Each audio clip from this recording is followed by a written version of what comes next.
All right, hey, here we are, first edition, podcast, videocast, whatever you want to call it. It's the Car-Hardt Show. That's Neil Carvalho. It's Dave Earhart. All right, we're going to rock this thing. We're going to talk Pirate sports to start with, then we'll move around a little bit, give you some hot takes all over the sports planet. Winter sports coming up, Mr. Carvalho. Things tip off tomorrow night. Tomorrow night, IV, right? Going out to the junction. I'm pretty excited. I mean, you know, I'm expecting a good double Pirate win there. I think it'll be a good gauge. I know last year the boys took care of business against IV, and hopefully this year the same thing will happen, and then it will be a good start for the girls to kind of have that happen. Well, I think our boys really matured over the summer. They played a lot of basketball. Third year for Coach Mack. Right. We got guys buying in. They're understanding the system. We're aggressive, running the dribble drive offense, which I absolutely love. We're going to get to the rack, you know, and we've definitely got some weapons, and it's going to be a fun year for the boys. Well, I'm thinking it should be. I know last year the games I watched, hopefully they have somebody who can do it this year. I didn't think we had a creator last year. Mm-hmm. Somebody, when the clock, it was like somebody's got to make a play, get open, or get a jumper, or draw two guys to him to dish and penetrate. Hopefully somebody can take care of that. I know we lost Javin Gale last year, who was kind of like the garbage man. He picked up a lot of garbage shots, rebounded, did the dirty work. Hutzel, 6'5", 6'6" this year. All the kids said he's looking good. He's be able to attack the rim.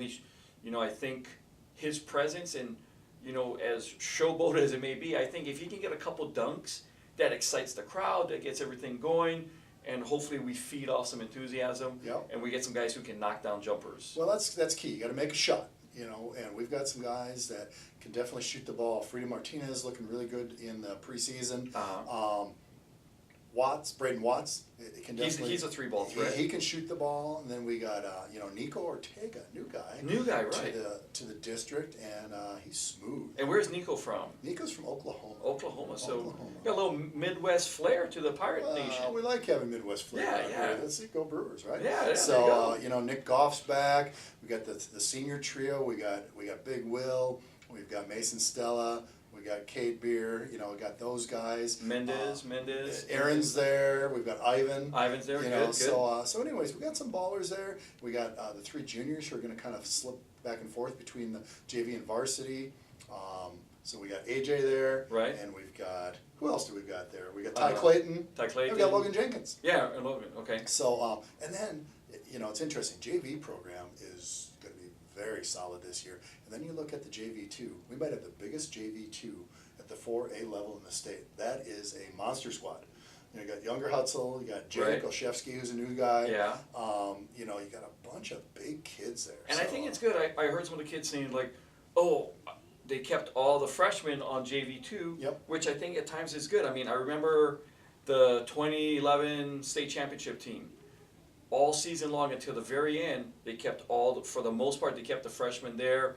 Alex Young and Tyler Dungan were the only two who played JV, and then Alex got moved up to varsity like halfway through the year. But they tried to keep those kids together, and I think it really works just to get some winning, to get continuity with each other. And you've coached, you know how that works. That's huge. And I think sometimes when kids move up too soon, their confidence gets shattered. Yes. So and that's a big thing. The girls, I love the energy we have in the program right now. A lot of the same kids back. We had some kids graduate, but the kids we have coming back, they committed to Coach Winter. Coach Chelsea Winter's doing a great job building energy in the program. We've got 3 solid groups there. We had an AAU group playing at the 8th grade level, which we didn't have quite in the past. We have not had consistently. That's something that we feel is very important to play at those upper levels. Because at the middle school season, we're going to play a lot of B schools or B teams from other schools. And I don't know that that's really helping us. But the AAU season, those girls have gotten an extra, I think about 16, 18 games by the end of the year. And they'll step in and be ready to play. And we've got some guards coming, so we're excited about that at the 8th grade level. That's good, because we talked last year, we need some guards. It looks like we got some size with Josie Bolstad and Delaney Parent, with 2 sophomores this year. That's some size there. Ball handling, definitely going to be something we need. Yeah, it comes down, working on. Maggie's our most experienced ball handler, Maggie Carrillo, at the point, but we know that she needs some support there too. So there's several other kids who are going to need to step up at the varsity level, and that step from JV to varsity. It's a big step. It's a big step, so we'll see how we mature now. it'll be interesting as the season unfolds.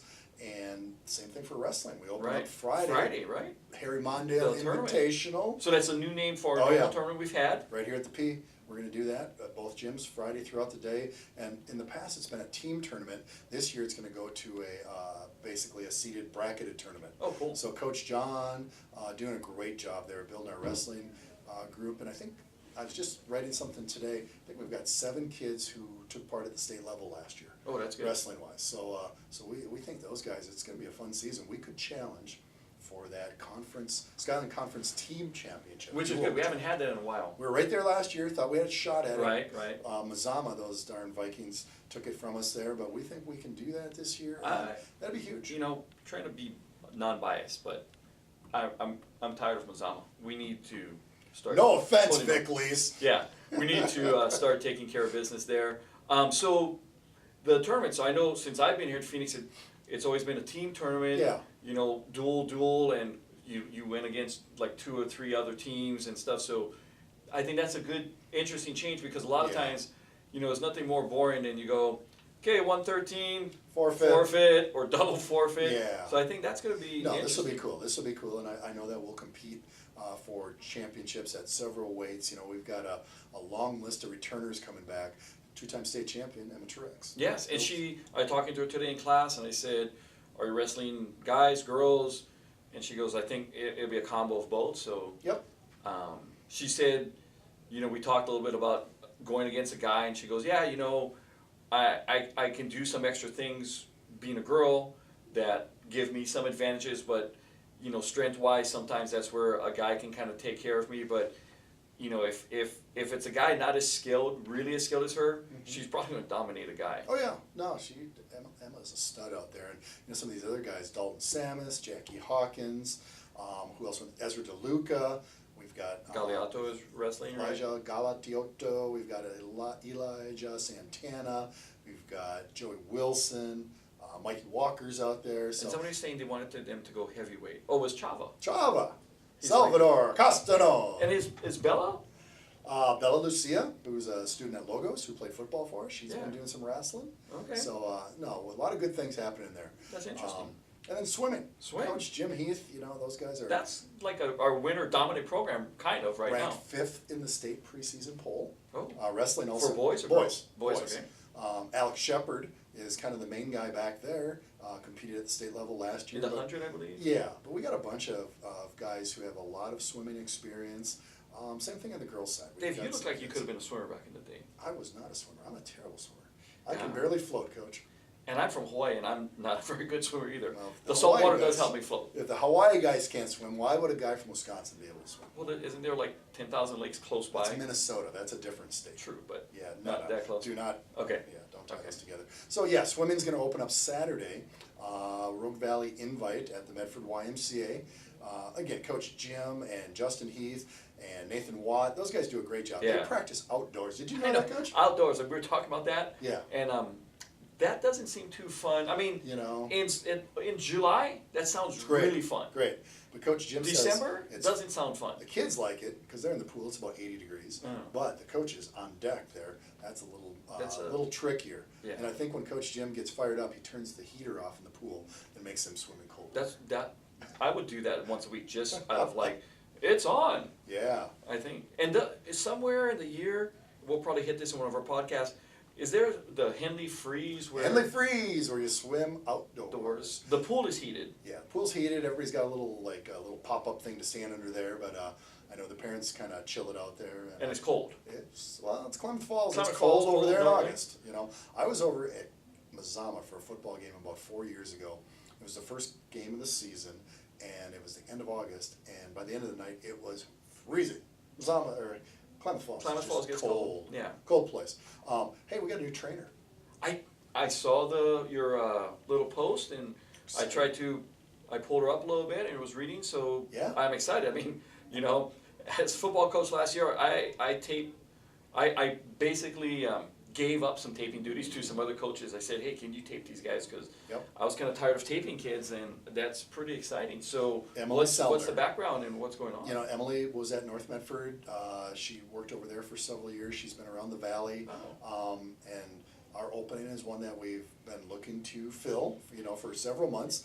And she said, hey, I want to go to Phoenix. That's great. So we've got a full-time trainer Great. on staff. She goes to the pool to hang out with the kids. She's in the wrestling room, of course, for basketball. It's just a great So resource. she'll be at games, kind of She'll be like at where we did in the games. past. Yeah, the whole deal. So you was able to influence and get a big school person to come to our school. Well, I tell you what, they're finding out, I think Emily's finding that, just the atmosphere we have here, it's a big family, everybody works with each other, and she's really enjoying that, so That's great awesome. addition there, That great would be addition. really exciting. Yeah, so we'll see what happens there. Coach Hutch for baseball is gonna be excited because he got to do some taping this year in football, and he was hoping we have somebody, so that's awesome. Speaking of Coach Hutch, we have pretty much finished the spring sports schedules. Maybe the next Car-Hardt show, we'll do a little schedule drop Ooh. for baseball and softball. Did and, you find out what's going on. every now and then I have like a virtual enterprise trip that we try to schedule some baseball run. I'm sure that's real simple for you in scheduling. There you go. Good. Yeah, we made that happen, Coach.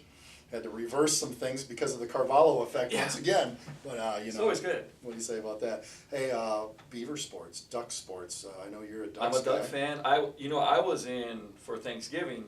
I was in Cougar territory. Wazoo on the I was Palouse. moved out, and my wife's family, for the most part, were kind of split. Oregon State fans.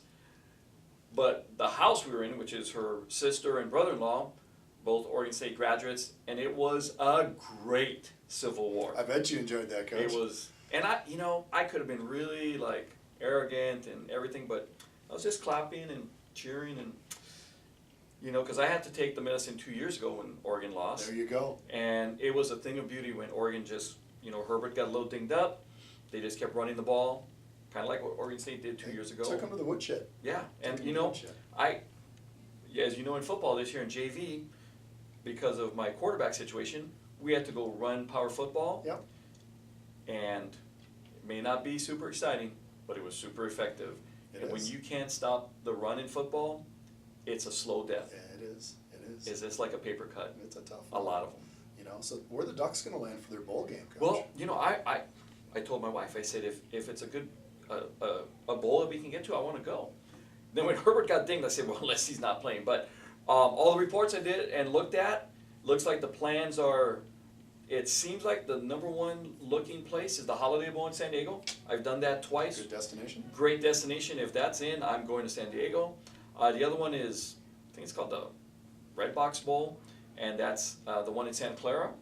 And another possibility was, they were talking a little bit about I think it's called the Cheez-It Bowl. It's in Phoenix, but also potentially the Sun Bowl in El Paso. But it looked like, unless Washington State doesn't get chosen for one of the group of 6 bowls, which I think they deserve to be in there, it looks like Ducks probably go to Holiday Bowl, and I think that would be a good destination and a good game for them.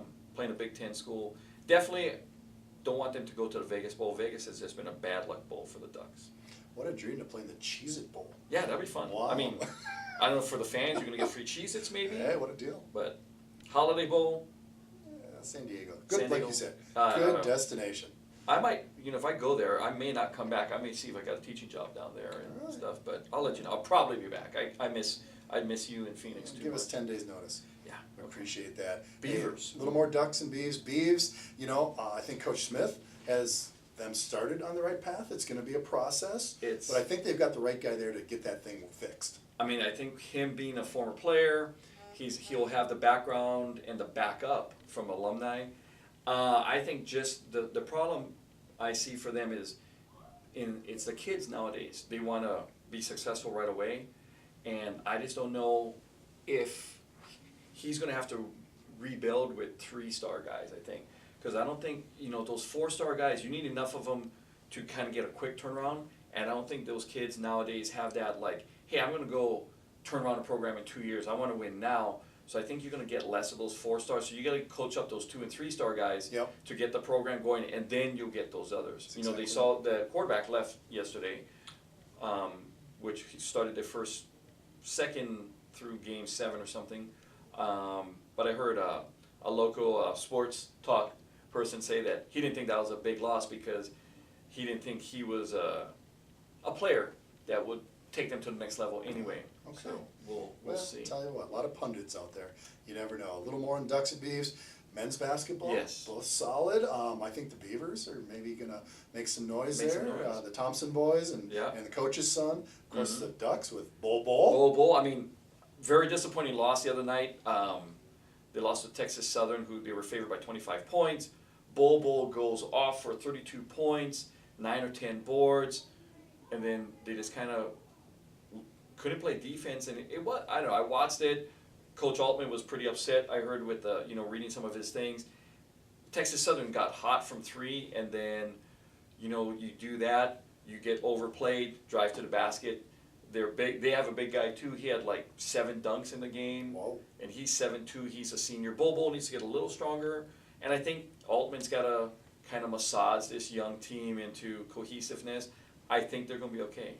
Women's basketball. Hey, I tell you, I've had a chance to meet both Coach Ruick at OSU and Coach Kelly. What's Kelly's Graves. name? Graves.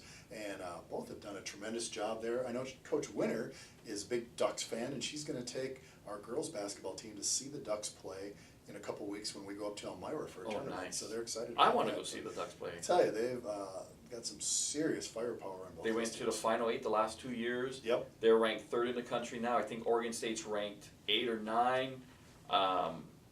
2 powerhouse programs in Oregon who have potential Final 4 Oh yeah, all over. shots for them. Well, I know the Beavers have a gal. I think she's a junior or senior this year, Katie McWilliams. Right. And she was a couple years younger than my daughter in high school, but they played together on a summer team that traveled a little bit. And you could see then she was only a freshman. She was a big time player then, and that's pretty cool just to see that program.